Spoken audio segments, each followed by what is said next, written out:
Cette classe sociale particulière qui s'élèvera au pouvoir pendant la période de grande stabilité du Second Empire. Ils ne sont pas comme les aristocrates, ils n'ont ni rang, ni sang, ni terre pour assurer leurs arrières. Ils n'ont que leur fortune du moment. Ils doivent donc la montrer et convaincre les autres de leur pouvoir. Les grands boulevards et leurs théâtres s'imposent comme le centre de la vie parisienne. Devenus le lieu de flânerie préféré des habitants de la capitale, ils sont le symbole de ce Paris moderne et bourgeois qui aime se montrer et s'amuser.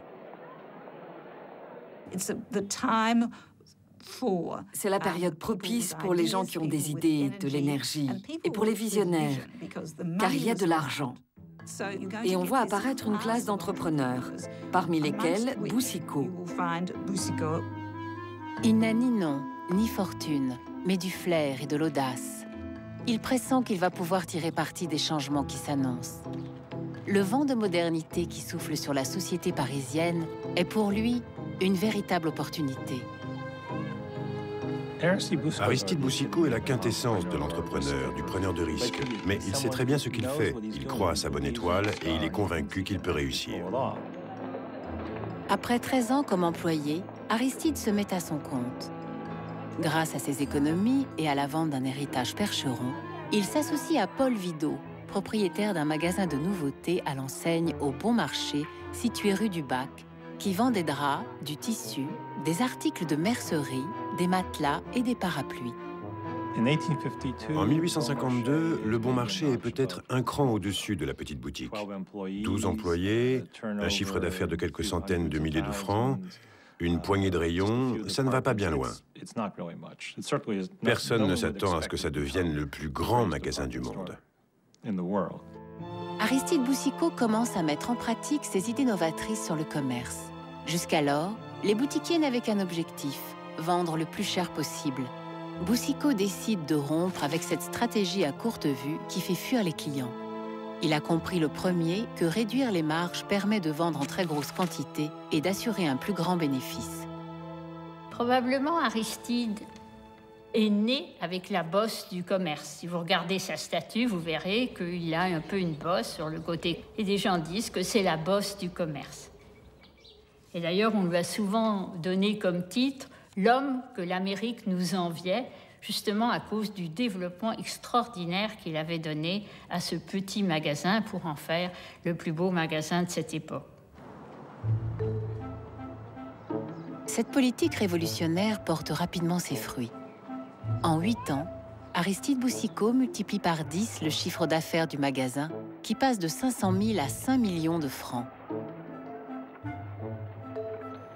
Cependant, Paul Vidot, effrayé par l'audace et les innovations de son associé, sort de l'affaire en 1863. Dès lors, notre homme a les mains libres pour accomplir son grand dessein d'expansion.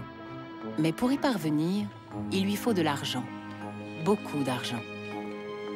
Il a l'idée de s'adresser à Henri Maillard, un Normand qui a fait fortune en Amérique, originaire comme lui du Perche.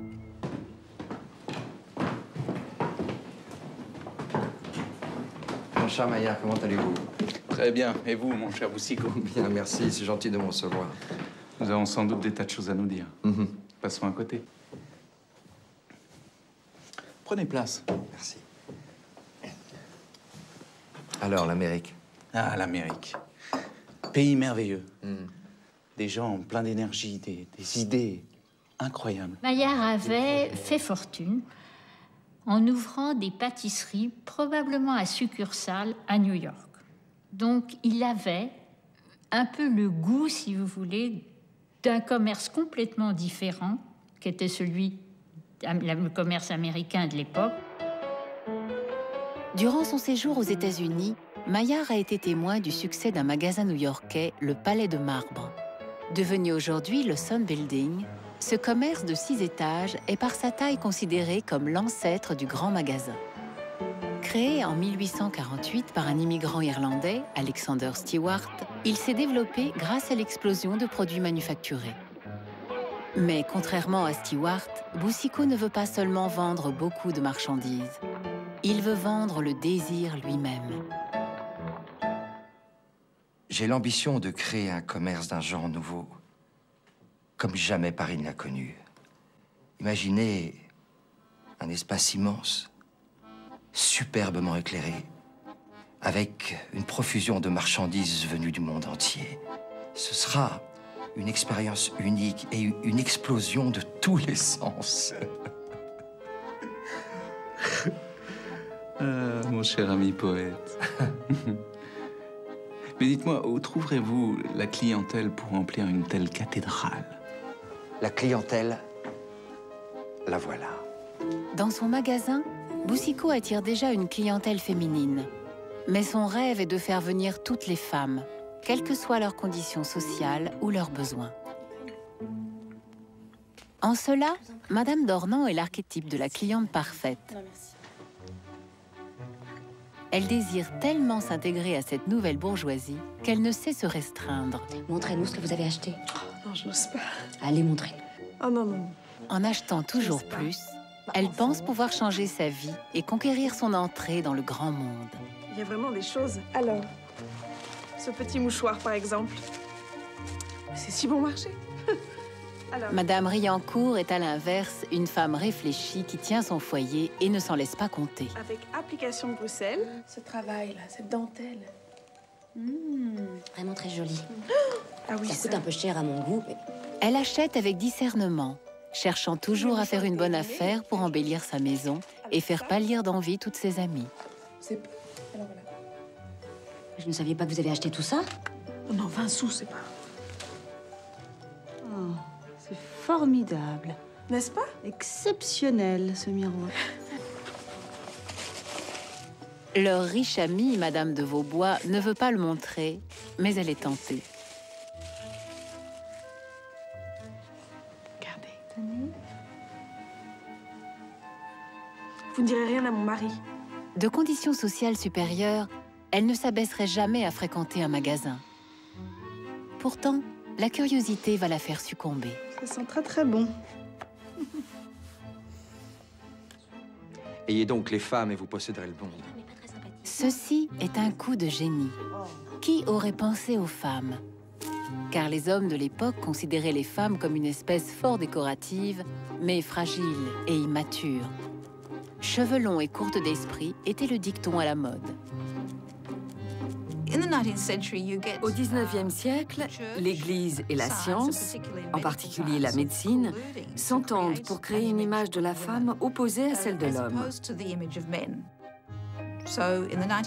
Les hommes sont vus comme rationnels, énergiques, sérieux, tandis qu'à l'inverse, les femmes sont irrationnelles, frivoles et faibles.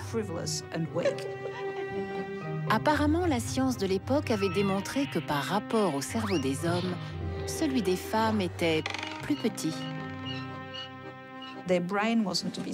Leur cerveau ne devait pas être stimulé, car si trop de sang affluait au cerveau, ils quitteraient l'utérus et elles engendreraient des enfants chétifs qui ne pourraient pas devenir des soldats capables de défendre la France. C'était donc quasiment un devoir patriotique de maintenir les femmes dans un environnement cloîtré.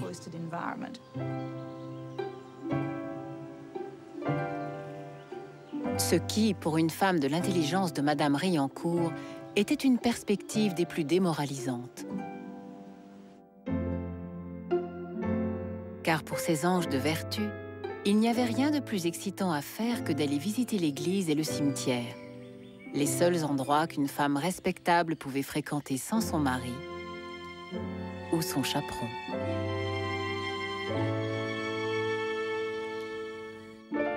Ainsi passe une vie d'un ennui mortel. Boucicaut l'a parfaitement compris. S'il crée un lieu qui enchante les dames, elles ne pourront plus s'en passer.